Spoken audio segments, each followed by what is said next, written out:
ಗುಜರಾತ್ನಲ್ಲಿ ನಡೆಯಿತು ನಾಗರಿಕ ಸಮಾಜ ತಲೆತಗ್ಗಿಸುವಂತಹ ವಿಚಾರ. ಹೊಲದಲ್ಲಿ ಆಟ ಆಡುತ್ತಿದ್ದಂತಹ ಬಾಲಕಿಯನ್ನು ಒಬ್ಬ ರೇಪಿಸ್ಟ್ ಹೊತ್ತೊಯ್ದು ಆಕೆಯನ್ನ ರೇಪ್ ಮಾಡೋದಕ್ಕೆ ಪ್ರಯತ್ನ ಪಟ್ಟಾಗ ಕಿರಿಚಿದಳು ಅನ್ನುವ ಕಾರಣಕ್ಕೆ ಆಕೆಯ ಅತ್ಯಂತ ಸೂಕ್ಷ್ಮ ಭಾಗಕ್ಕೆ ತುಕ್ಕು ಹಿಡಿದಿರುವ ರಾಡ್ನಿಂದ ಹೊಡಿತಾನೆ ರಾಸ್ಕಲ್.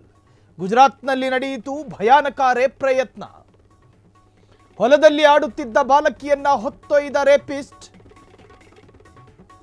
ರೇಪ್ ಮಾಡೋದಕ್ಕೆ ಪ್ರಯತ್ನ. ಆ ವೇಳೆ ಬಾಲಕಿ ಕಿರುಚಿದ್ದಾಳೆ. ಈತನಿಗೆ ಸಹಕಾರ ಕೊಟ್ಟಿಲ್ಲ. ಕೋಪಗೊಂಡ ಕಾಮರೋಗಿ ಆ ಯುವತಿಯ ಪ್ರೈವೇಟ್ ಭಾಗಕ್ಕೆ ಹೊಡೆದಿದ್ದಾನೆ. ಅತ್ಯಂತ ಸೂಕ್ಷ್ಮ ಭಾಗಕ್ಕೆ ತುಕ್ಕು ಹಿಡಿದ ರಾಡ್ನಿಂದ ಮೀಟಿದ್ದಾನೆ. ತೀವ್ರ ರಕ್ತಸ್ರಾವದಿಂದ ಬಳಲಿದ್ದ ಬಾಲಕಿಯನ್ನ ರಾಜ್ಕೋಟ್ ಆಸ್ಪತ್ರೆಗೆ ದಾಖಲಿಸಲಾಯಿತು. ರೇಪಿಸ್ಟ್ ಕೃಷಿ ಕೆಲಸಗಾರ ರಾಮ್ ಸಿಂಗ್ ಎಂದು ಬಾಲಕಿ ಗುರುತಿಸಿದ್ದಾಳೆ. ರೇಪಿಸ್ಟಿಗಾಗಿ ತೀವ್ರ ಹುಡುಕಾಟ ತೀವ್ರಗೊಂಡಿದೆ. ಅತ್ಯಾಚಾರ ವಿಫಲ ಕೋಪದಲ್ಲಿ ಯುವತಿಯ ಖಾಸಗಿ ಭಾಗಕ್ಕೆ ರಾಡ್ನಿಂದ ದಾಳಿ. ಭಾರತದಲ್ಲಿ ನಿಮಿಷಕ್ಕೆ 16 ರೇಪ್ ಪ್ರಯತ್ನಗಳಾಗುತ್ತೆ. ಇದು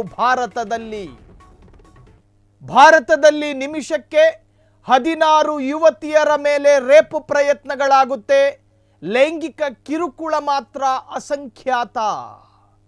ವಿದ್ಯಾ ಕೇಂದ್ರದಲ್ಲಿ ಸ್ತ್ರೀ ಪೀಡನೆ, ಅರ್ಧಕ್ಕೆ ನಿಂತ ಮನೆಯ ಕನ್ಸ್ಟ್ರಕ್ಷನ್ ಮನೆಯಲ್ಲಿ ರೇಪ್ ಪ್ರಯತ್ನ, ಸ್ವಂತ ತಂದೆಯಿಂದಲೇ ಮಗಳ ಮೇಲೆ ರೇಪ್ ಪ್ರಯತ್ನ. ಇದು ನಡೆಯೋದು ಭಾರತದಲ್ಲಿ ನಿಮಿಷಕ್ಕೆ 16.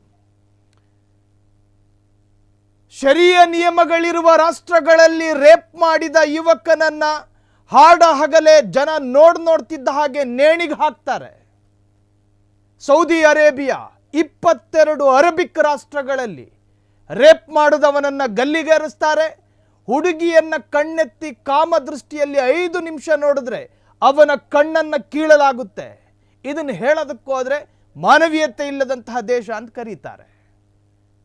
ಭಾರತದಲ್ಲೋ ರೇಪ್ ಮಾಡಿದವನನ್ನ ಅರೆಸ್ಟ್ ಮಾಡಿ ಜೈಲಿಗೆ ಕರ್ಕೊಂಡು ಬರೋದೇನು, ಅವನ ಕೈಗಳಿಗೆ ಕೋಳ ಹಾಕಿ ಸೀನ್ ಆಫ್ ಕ್ರೈಮ್ ಸ್ಥಳ ಮಹಜರಿಗೆ ಕರ್ಕೊಂಡು ಹೋಗೋದೇನು.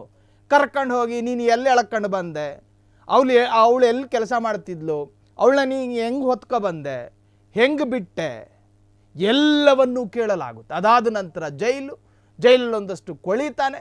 ಅದಾದ ನಂತರ ನೀವು ಪರಪ್ಪನ ಅಗ್ರಹಾರದಲ್ಲಿ ಆತನ ಕೈಗಳಿಗೆ ಮೊಬೈಲ್ ಕೊಟ್ಟ ಹಾಗೆ ಅಪರಾಧಿ ಕೈಯಲ್ಲಿ ಮೊಬೈಲ್ಗಳಿರ್ತವೆ. ಇದು ಭಾರತದಲ್ಲಿ ನಡೆಯುತ್ತೆ. ಹೆಣ್ಣನ್ನ ಕೆಡಿಸಿದ್ದು ಖಾತ್ರಿಯಾದರೆ ಗಲ್ಲಿಗೇರಿಸುವ ರಾಷ್ಟ್ರಗಳು ಸಾಕಷ್ಟಿದ್ದಾವೆ. ಈ ಹೆಣ್ಣುಮಗಳು ಹೊಲದಲ್ಲಿ ಕೆಲಸ ಮಾಡ್ತಿದ್ಲಂತೆ.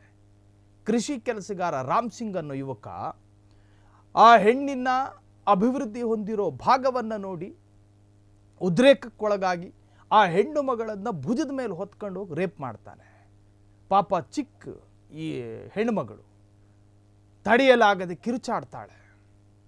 ಕಿರುಚಾಡಿದ್ಲು ಅನ್ನೋ ಕಾರಣಕ್ಕೆ ಅಲ್ಲೇ ಬಿದ್ದಿದ್ದ ತುಕ್ಕು ಹಿಡಿದಿರೋ ರಾಡದು ಆಕೆಯ ಅತ್ಯಂತ ಪವಿತ್ರ ಭಾಗಕ್ಕೆ ಮೀಟುತ್ತಾನೆ. ತೀವ್ರ ರಕ್ತಸ್ರಾವಗಳಾಗ್ತವೆ. ಸ್ಥಳದಲ್ಲೇ ಇದ್ದಂತಹ ಒಂದಷ್ಟು ಜನ ಹೊತ್ಕೊಂಡೋಗಿ ರಾಜ್ಕೋಟ್ ಆಸ್ಪತ್ರೆಗೆ ದಾಖಲು ಮಾಡಿದ್ದಾರೆ. ಇನ್ನು ಆತನಿಗಾಗಿ ಹುಡುಕಾಟಗಳು ನಡೀತಿದೆ. ಇನ್ನು 2 ತಂಡ 3 ತಂಡ ಮಾಡ್ಕೊಂಡು ಹುಡುಕಾಡ್ತಿದ್ದಾರೆ. ಇನ್ನು ಸಿಕ್ಕಿದ್ರೆ ಏನು ಮಾಡಿ ಯಾರು ಕರ್ಕೊಂಡು ಹೋಗಿ ಒಳ್ಳೆ ಪೌಷ್ಟಿಕಾಂಶ ಬೇಳೆಕಾಳುಗಳನ್ನು ಬೇಯಿಸಿ ಕೊಡಲಾಗುತ್ತೆ. ಆತ ದಷ್ಟಪುಷ್ಟವಾಗಿ ಒಂದು 7 ವರ್ಷ ಕಳೆದ ನಂತರ ಜೈಲಿನಿಂದ ಹೊರಬರ್ತಾನೆ. ಇನ್ನೊಂದು ಹೆಣ್ಣು ಮಗಳ ದೇಹ ಆತನ ಕಣ್ಣಿಗೆ ಬೀಳುತ್ತೆ. ಅಲ್ಲೂ ರೇಪ್ ಪ್ರಯತ್ನಗಳಾಗುತ್ತೆ. ಇದು ಗುಜರಾತ್ನಲ್ಲಿ ನಡೆದಿರ್ತಕ್ಕಂಥ ಅತ್ಯಂತ ಭಯಾನಕ ಕೃತ್ಯ. ಕ್ಷಣ ಕ್ಷಣದ ಸುದ್ದಿಗಳಿಗಾಗಿ ಫ್ರೀಡಂ ಟಿವಿ ಸಬ್ಸ್ಕ್ರೈಬ್ ಮಾಡಿ, ಲೈಕ್ ಮಾಡಿ ಹಾಗೂ ಫಾಲೋ ಮಾಡಿ. ಹೊಸ ಸುದ್ದಿಗಳ ನೋಟಿಫಿಕೇಶನ್ಗಾಗಿ ಬೆಲ್ ಐಕಾನ್ ಮೇಲೆ ಕ್ಲಿಕ್ ಮಾಡಿ.